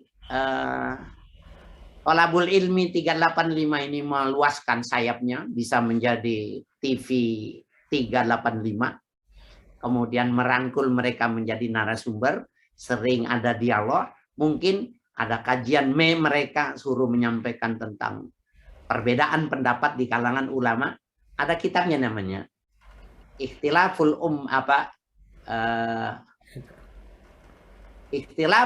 Ikhtilaful Ulama Rahmatul Ummah. Itu ada kitab itu semacam itu. Perbedaan di kalangan ulama itu bisa menjadi kasih sayang. Nah, saya kira itu ya, mudah-mudahan bisa diobati. Ustadz, jadi apakah yang di luar dibilang mereka salawat itu hanya ada yang tekstual di Quran dan di hadis? Di luar itu bukan salawat. Apa benar, Ustadz? Jadi syair-syair itu dibilang bukan salawat itu? Ya, syair memang bukan salawat. Jadi syair itu bukan salawat. Salawat itu dari kata salawat itu sendiri, semua kata yang menggunakan Allahumma sholli itu salawat, atau wa usallimu wa usalli itu namanya salamat, atau wassalatu wassalamu dengan menggunakan kata salawat itu yang disebut dengan salawat. Nah, qasidah yang nuansanya menyebut-nyebut dan membesarkan Nabi Muhammad di hadapan Tuhannya dan memohonkan karunia kepada Nabi Muhammad, itu sholawat bimakna maknawi. Ya, jadi bukan makna teks, tapi makna dalam konteks itu salawat juga. Nah, ini memang perlu keluasan. Saya menganggap begini, coba lihat deh Bapak, yang keras itu, yang keras di masyarakat itu, yang mengkafirkan itu pasti bukan ulamanya. Yang ulama-ulamanya itu enggak sekeras itu. Dan kalau itu ini tidak dibiarkan, memang berbahaya ke depan. Ya, nah salah satunya adalah kita membuka pintu-pintu dialog. Saya berharap benar ini orang-orang yang potensial di 38 ini bisa bikin ya komunitas yang intelektual yang bisa menjembatani. Sebab ini Pak Fahrizal Zen ya, nggak tuntas nih dengan waktu yang sekian menit ini untuk menuntaskan ini. Dia nanti kalau tuntasnya itu kalau kita baca kitab, kita ketemu ayat, ditambahkan, paham. Jadi dia perlu long time ya, waktu yang panjang untuk sedikit-sedikit memahami perbedaan penafsiran yang terjadi. Dan itu sudah terjadi dari dulu memang. Beda ijtihad. Silakan Bang Itang. Pertanyaan yang berikutnya dari Rahadian. Izin Pak Ustadz, dalam hadis riwayat Muslim nomor 2832 dari sahabat sahabat, sesungguhnya Rasulullah bersabda, di antara umatku yang paling aku cintai dari orang-orang setelah aku wafat adalah seseorang di antara mereka yang berharap bisa melihatku melebihi keluarga dan hartanya. Bagaimana memaknai kontekstual dengan hadis tersebut dalam kehidupan di Indonesia dengan hadis tersebut di atas? Lalu yang kedua, salah satu cara mencintai Nabi Muhammad SAW adalah mengerjakan perintahnya serta mengikuti kebiasaan sunnah Rasulullah. Salah satunya adalah Rasulullah menyukai sholat sunnah di rumah. Apakah ini termasuk sholat sunnah rawatib? Ada 2 pertanyaan Pak Ustadz ya. Ya baik. Ya saya yang kedua dulu karena waktunya lebih banyak untuk yang pertama. Jadi Nabi itu selalu sholatnya di rumah. Ilal maktubah, kecuali sholat wajib. Jadi sholat sunnahnya itu di rumah, termasuk sunnah-sunnah rawatib. Jadi Nabi ini kondisional nih. Rumah Nabi itu di samping masjid. Jadi Nabi ketika selesai azan, Nabi sholatnya di rumah. Kemudian Nabi baru masuk ke masjid. Nah, bagi kita yang rumahnya di samping masjid bisa ini ya melakukan sunnah nabawiyah. Jadi azan tetap di rumah, kemudian sholat qobliyah, kemudian masjid. Selesai melakukan zikir doa, pulang melakukan sholat ba'diyah. La taj'alu buyutakum kal maqabir. Hadis mengatakan begitu. Jangan kalian jadikan rumah kalian itu seperti kuburan. Artinya sholat sunnah semuanya di rumah. Kecuali yang al-mu'aqqad. Sunnah yang ditentukan waktunya. Idul Fitri, Idul Adha, sunnah gerhana. Itu di lapangan. Fi sohra, di lapangan. Selebihnya itu benar. Ya, harus di rumah dan memberikan perhatian kepada keluarga dari hal-hal yang sunnah, dari makan, minum, tidur, bercengkerama, memberikan atensi semua itu.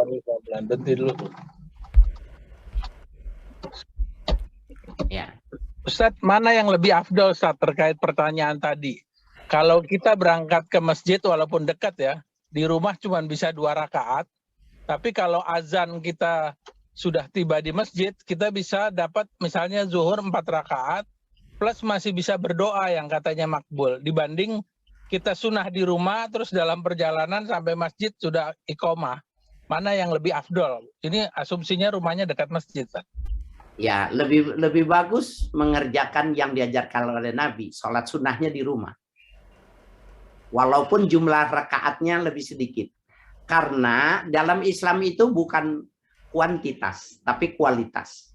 Itu menunjukkan tingkat ketundukan dan penerimaan kita. Jadi bukan kita. Saya kasih pembanding nih. Pembandingnya gini.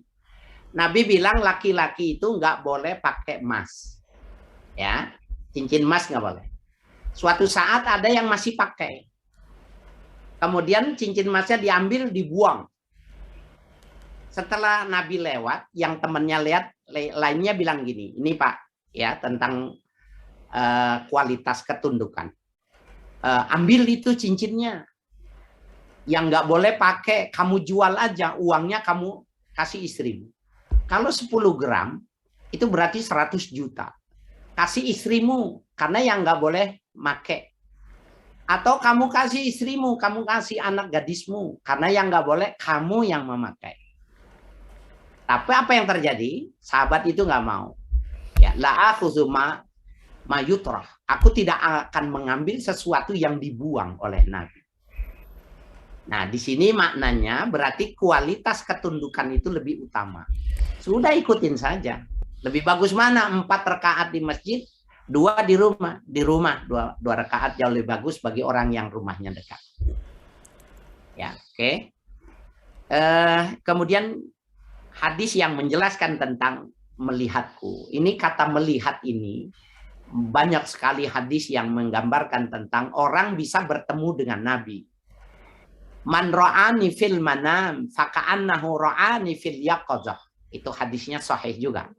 Orang-orang yang bertemu dengan aku, maka dalam mimpi, maka sesungguhnya sama saja dia bertemu aku dalam keadaan sadar, dalam keadaan zahir seperti ini. Oleh karena setan tidak bisa menyerupai aku. Jadi kalau kita ketemu Sunan Kalijaga, bisa jadi itu perwujudan setan iblis. Tapi Nabi tidak bisa diwujudkan oleh setan, tidak mampu, terbakar mereka. Mimpi ketemu Nabi, iya itu asli, bertemu. Nah, apakah yang dimaksud lebih bermanfaat bertemu ini? Nah, saya juga kasih logika pembandingnya begini. Ketika turun ayat, la tarfa sautakum fauqa sautin nabi. Janganlah kalian mengangkat suara kalian lebih tinggi dari Nabi. Ya. Itu hadis ayatnya itu jelas sekali itu. Maka ada salah seorang sahabat yang vokalnya keras, dia tidak datang lagi mengaji. Karena dia suaranya lebih tinggi dari Nabi. Maka sekali, 2 kali tidak hadir, Nabi bertanya sahabatnya, si Fulan kenapa nggak ngaji? Coba ditengokin. Dengan membawa buah tangan ditengokinnya. Ditanya, kenapa nggak ngaji? Sejak turun ayat itu, Aku nggak berani ketemu Rasul karena suaraku keras. La tarfa sautakum fauqa sautin Nabi. Nah, ini makna tekstual. Kemudian oleh Nabi suruh ke sini. Pada datang.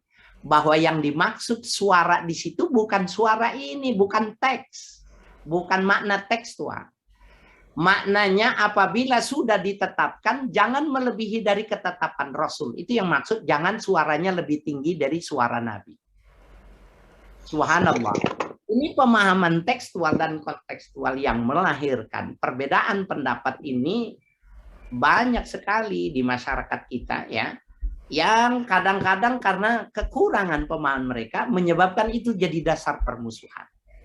Nah, kembali kepada konteks pertanyaan tentang orang yang melihat Nabi itu membuktikan, menunjukkan bahwa dia termasuk orang yang dekat dengan Nabi. Maaf nih, kalau saya, Bapak-bapak, belum pernah bermimpi Nabi, maka dibandingkan dengan orang yang bertemu dengan Nabi, maka kedekatannya lebih dekat yang bertemu Nabi. Nah, jadi karena itu bagian dari sebuah perwujudan, ya, dari sebuah apa yang dia lakukan, ya, menjadi nyata di dalam mimpi yang disebut dengan kata man ro'ani, itu melihat itu. Ya, saya kira itu.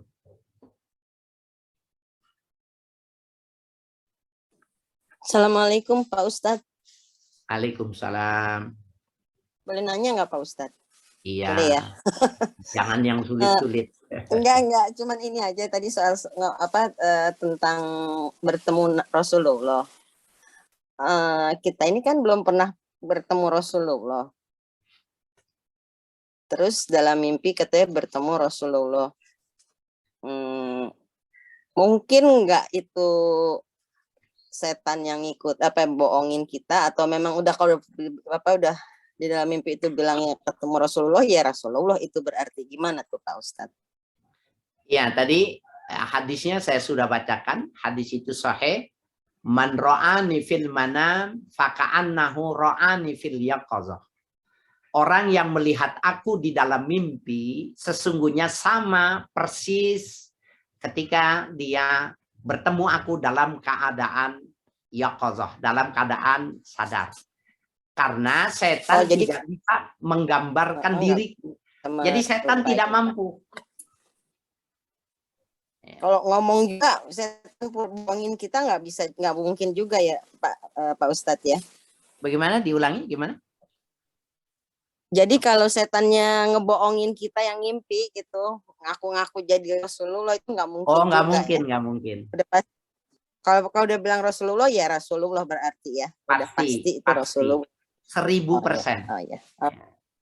1000%. Nggak boleh melebihi Rasulullah. Satu lagi, Ustaz. Sekarang lagi zaman tuh Pak Ustaz. Suaranya terputus-putus.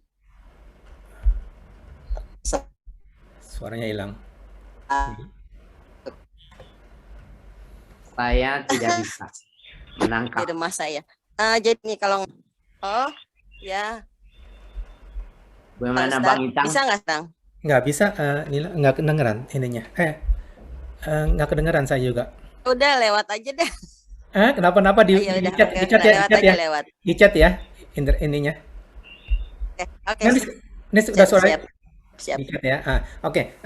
Dilanjut, ada pertanyaan lagi dari Mas Adi. Silakan Mas Adi. Terima kasih, Tang. Assalamualaikum, Kiai. Waalaikumsalam. Ada yang 3 hal yang menarik buat saya tadi sempat dibahas tadi tentang bid'ah, tentang NU Muhammadiyah dan Wahabi ya. Saya mohon pendalamannya atau pencerahannya lebih lanjut untuk kita semua gitu. Yang pertama, kalau saya keliru mohon diluruskan. Yang pertama tentang bid'ah. Ternyata kalau saya pahami itu masalah antara Wahabi dan Aswaja itu pada definisi bid'ah itu sendiri gitu. Misalnya kalau Wahabi itu kan menganggap sesuatu yang tidak dicontohkan, tidak diajarkan Rasul itu bid'ah. Tapi kalau Aswaja itu bid'ah itu adalah sesuatu yang tidak ada dalil syar'inya gitu. Nah, kalau mengacu kepada definisinya Wahabi, banyak sahabat yang masuk neraka, Kiai.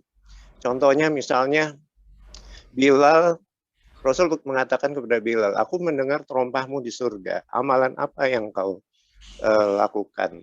Itu kan Bilal setelah wudhu kan melakukan sholat sunnah wudhu ya. Sehingga itu jadi amalan yang dilakukan oleh Bilal dan itu dibenarkan oleh Rasul. Jadi terkait dengan definisi bid'ah itu sendiri. Gitu. Kemudian yang kedua, NU dan Muhammadiyah. Kalau di masa awal-awal itu kan sepertinya tidak ada ikhtilaf ya di antara keduanya. Karena pendirinya kan gurunya sama gitu.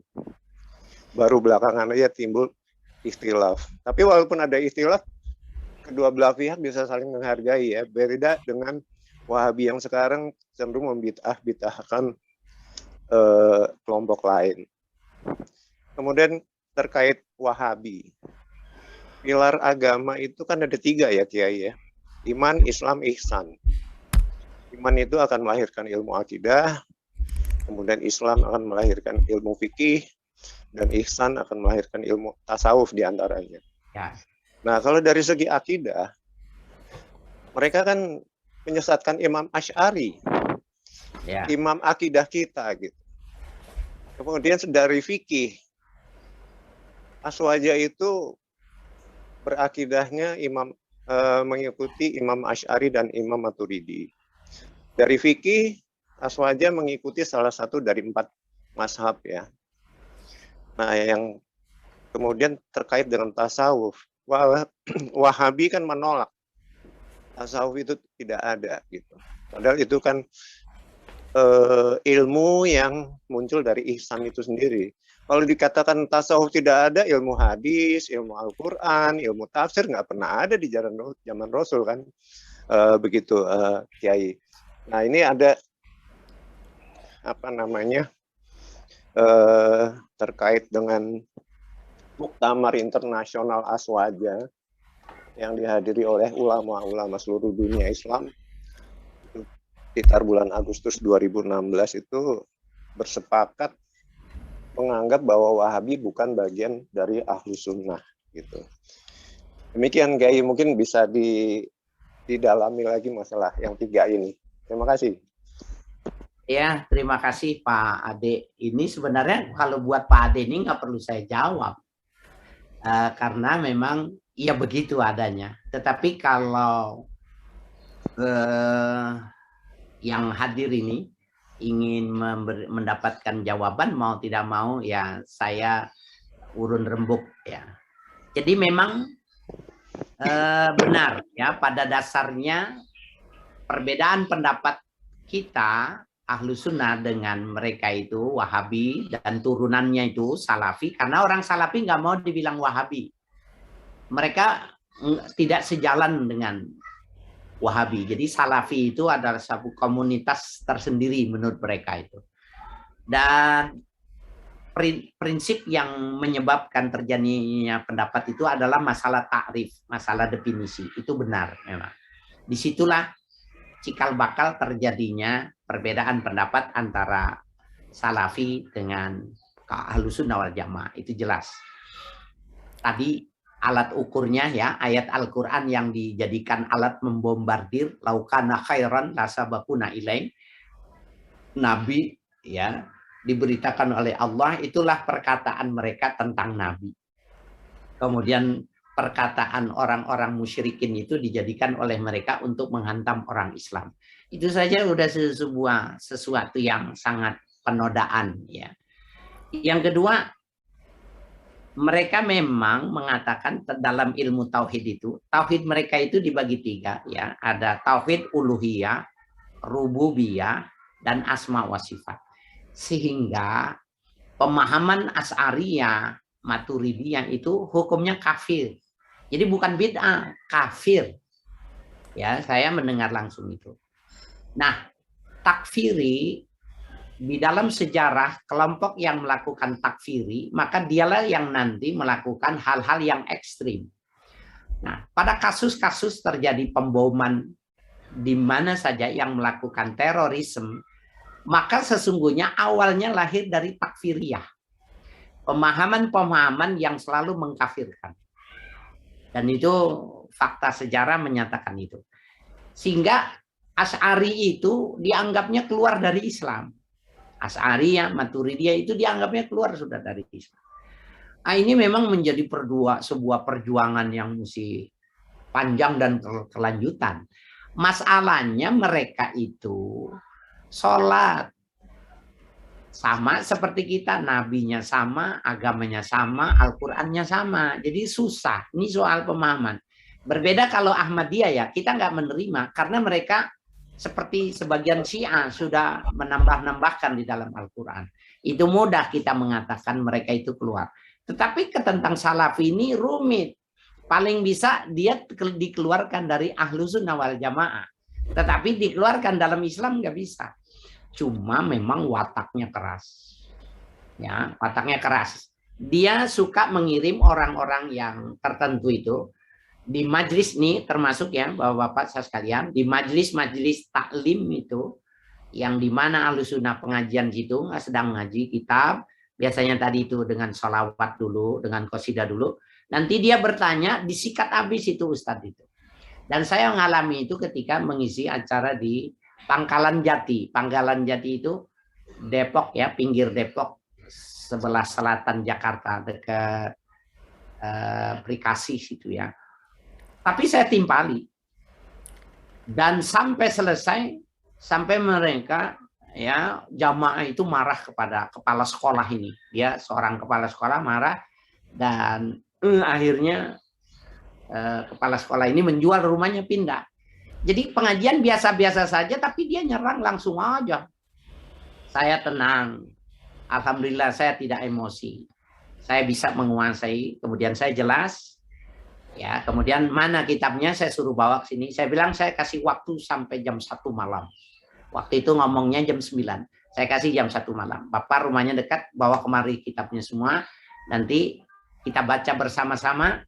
Kita jelaskan pertama, mana tafsirnya, mana hadisnya, mana ulumnya, bawa ke sini.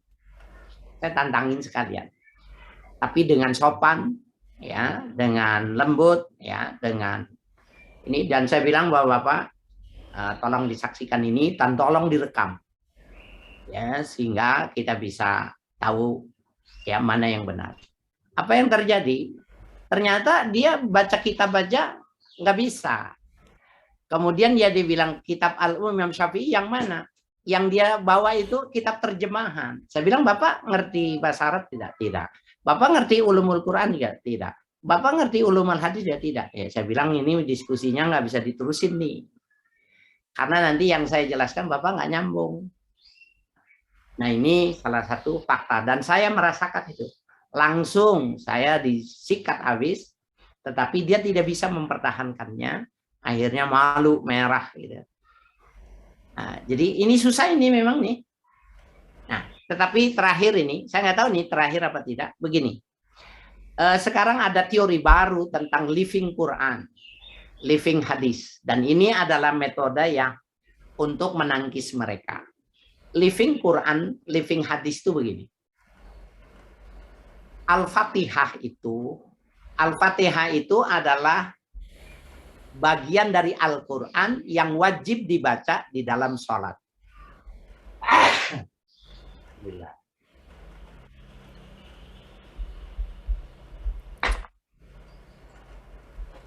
Ya, jadi Nabi mengatakan la sholata liman lam yaqra'il Fatihah.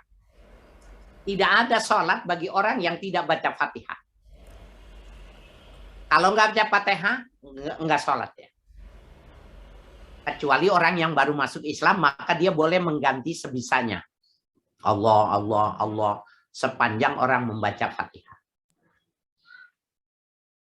Tetapi pada satu peristiwa, ada sahabat Nabi masuk belusukan ke daerah-daerah. Ternyata daerah itu tahu ini sahabat Nabi, tidak kenal namanya, kemudian dipegang tangannya, dibawa ke rumah. Dibawa ke rumah, ternyata ada wanita cantik, sakit tidak sembuh-sembuh. Diganggu oleh iblis, ya banyaklah segala penyakitnya. ini sahabat Nabi ini nggak dibekali oleh Nabi, cara mengusirnya nggak ngerti.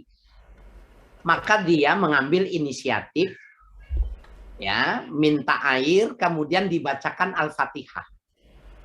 Ya, baca Al-Fatihah, kemudian diminumkan, kemudian air itu dibalur di muka, di tangan, dan di kaki. Sembuh. Ini namanya living Quran.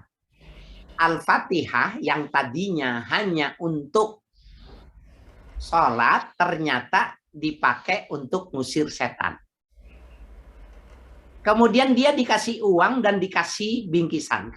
Zaman dulu itu bingkisan itu kue. Orang ini uangnya tidak pakai, kuehnya tidak dimakan. Karena dia tidak tahu halal atau tidak. Karena menggunakan Fatihah di luar sholat. Datang dia kepada Nabi, ya Rasulullah, ya kanu kada, ya. Saya bacain Fatihah di air putih, kemudian aku minumkan, diusapkan di mukanya, di telapak tangan, telapak kaki, ternyata sembuh. Al-hadha halal. Apakah uang ini, makanan ini halal tidak? Nabi mengatakan halal. Ya, khuz, ya. Wat'am, ya, ambillah dan silakan makan. Nah, ini salah satu bentuk dari living Quran, di mana fungsi itu boleh bergeser dari sebuah definisi yang awal, dan ada alat ukurnya dari lantaran Nabi masih hidup. Ternyata yang di luar-luar itu boleh. Oke. Ada lagi yang sholatnya begini. Setiap kali baca, semua sholat dia, sholat 5 waktu, sholat sunnah, setelah membaca Fatihah, dia membaca Al-Ikhlas, Qul huwallah, baru baca surah yang lain. Begitu.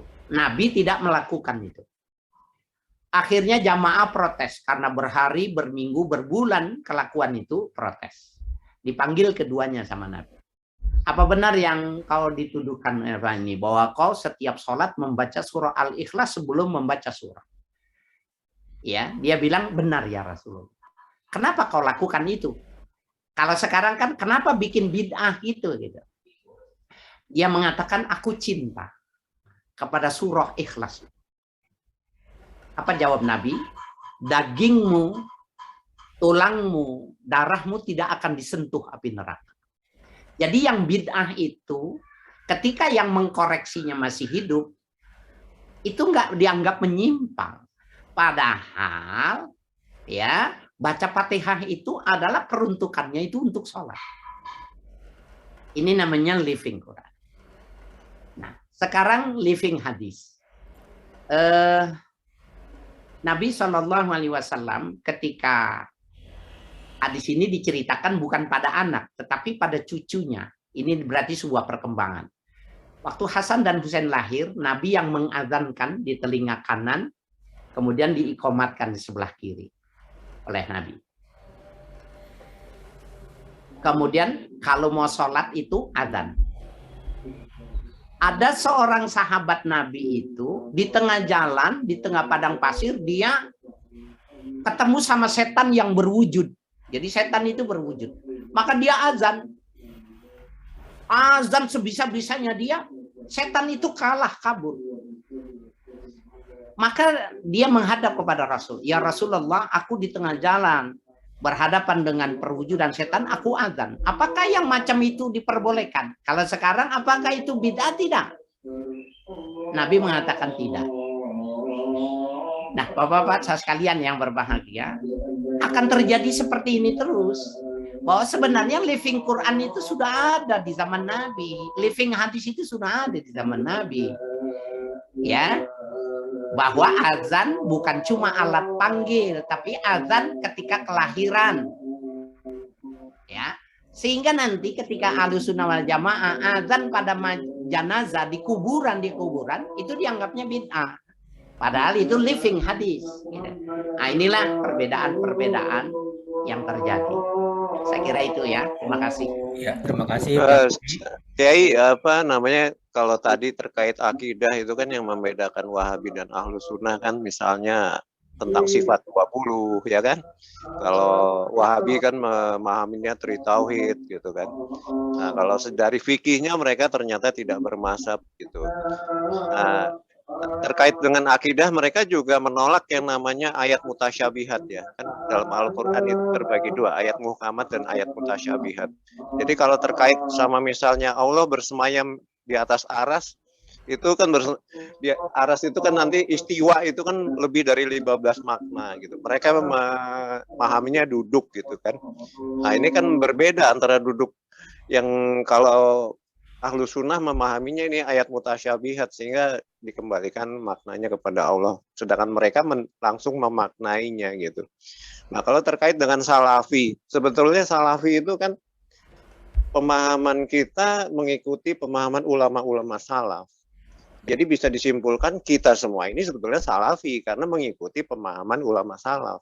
Cuma istilah salafi ini kan diklaim oleh mereka kan gitu. Sedangkan mereka nggak konsisten gitu. Kalau mau dibilang Wahabi juga dia nggak 100% ngikutin Muhammad Abdul Wahab. Saya teringat kalamnya almarhum Ali Mustafa Yaqub bahwa mereka ini sebetulnya nggak fanatiknya kepada Albani, makanya lebih cocok disebut Albaniun gitu daripada Wahabi gitu. Karena kalau dilihat kan yang jadi patokannya kan pedomannya kan ada 4 tuh. Syekh bin Baz, Utsaimin, Saleh Fauzan termasuk Albani. Cuma Albani kan terusir dalam tanda kutip dari Mekah gitu kan. Nah, jadi kalau saya amati Wahabi yang sekarang ini lebih fanatik kepada Albani, makanya lebih cocok Albaniun menurut Profesor Ali Mustafa Yaqub menurut yang saya pahami gitu, Kiai gitu. Iya benar itu, ya.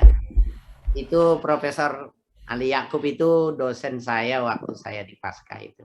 Saya kenal betul, sering ke rumah saya juga dekat. Allah yarham ya. Saya kira sama ya pemahaman kita itu. Dia memang itu. Bayangkan saja Al-Albani itu hadis Bukhari itu didoifkan. Hadis Muslim ada yang didoifkan. Gitu. Jadi lebih hebat. Ya. Sehingga marah benar itu Profesor Ali Yaqub. Ya. Yang menarik ini, Kiai, terkait hadis sahih dan doif tadi. Kalau sahih mesti diamalkan, sedangkan doif harus ditinggalkan. Ini kan pemahaman mereka gitu. Padahal kalau kembali kepada tadi masalah definisi bid'ah itu kan tidak ada dalil syar'i kan. Nah, kalau hadis doif itu kan sebetulnya bisa dijadikan dalil syar'i selama ada ulama yang mengamalkannya. Ini contohnya misalnya Ahmad bin Hambal dan Ibnu Taimiyah ya. Itu mengatakan bahwa mereka itu tidak selektif dalam hal sanad yang terkait dengan keutamaan amal ataupun motivasi. Tapi kalau terkait dengan hukum halal haram mereka ketat dalam hal ini. Jadi artinya kalau hadis doif juga bisa diamalkan dan bukan bid'ah itu kan. Nah, sedangkan hadis sahih kan juga sebaliknya tidak selalu bisa diamalkan. Karena misalnya contohnya kayak larangan buang air menghadap atau membelakangi kiblat atau larangan menghadap utara atau selatan. Kalau hadis sahih ini diterapkan di Indonesia malah justru kita melanggar adab ya, karena kan nggak boleh utara selatan berarti ngadepnya timur barat, justru ke barat ngadep ke kiblat gitu. Nah, jadi tidak selamanya hadis sahih itu bisa diamalkan, sedangkan hadis doif itu tidak selamanya harus ditinggalkan. Begitu Kiai, terima kasih. Iya, terima kasih, tambah sempurna itu. Iya. Terima kasih Pak Kiai, terima kasih Mas Adi. Pak Kiai, ini waktu sudah azan nih Pak Kiai ya. Ya, Tapi baik. pertanyaan masih banyak sekali. Ini insya Allah saya catat. Ada pertanyaan dari Mbak Dani, ada Mbak Dini, ada juga dari Bunda Cici, juga dari Firmansah. Yang saya catat nanti insya Allah 2 minggu pendatang kita akan kajian lagi, akan saya lampirkan pertanyaannya. Demikian Pak Kiai, alhamdulillah wa syukurillah kita telah mendengarkan hari ini dari Kiai Haris Sakam mengenai bagaimana kita mencintai Rasulullah. Sudah barang tentu kita merealisasikannya cinta kita dengan cara mengikuti contoh teladan Rasulullah dalam aspek kehidupan dan juga dengan berbuat sebaik mungkin untuk ummah Rasulullah yang merupakan perhatian utama Rasulullah SAW. Semua kita semuanya cinta kepada Rasulullah dalam hati itu memberi kita. Amin ya rabbal alamin. Silakan pakai tutup doa ya, untuk doa kita semuanya, keluarga kita dan semuanya kita, anak-anak kita, semua kita menjadikan barokah semuanya, dan juga kita mendapatkan syafaat dari Rasulullah SAW dan di bawah naungan panji Rasulullah. Silakan Pak Ustadz, Pak Kiai. Bismillahirrahmanirrahim. Alhamdulillahirabbil alamin. Allahumma shalli ala nabiyyina Muhammadin wa alihi washabihi ajmain. Allahumma inna nas'alukal afwa wal afiyah wal mu'afata daima fid dini wad dunya wal akhirah. Allahumma ahsin akibatana fil umuri kulliha wa ajirna min khizyi dunya wa adzabil akhirah. Allahumma inna nas'aluka ilman nafi'a wa rizqan thayyiba wa amalan shalihan maqbula. Allahumma inna na'udzubika min ilmin la yanfa wa qalbin la yakhsha wa min nafsin la tashba wa min du'ain la yusma wa na'udzubika min haula'il arba. Wa sallallahu ala nabiyyina Muhammadin wa alihi washabihi ajmain walhamdulillahi rabbil alamin. Assalamualaikum warahmatullahi wabarakatuh. Waalaikumsalam warahmatullahi wabarakatuh. Terima kasih Pak ya. Teman-teman semuanya, terima kasih ya. Mohon maaf lahir dan batin. Terima kasih. Terima kasih. Terima kasih. Terima kasih ya.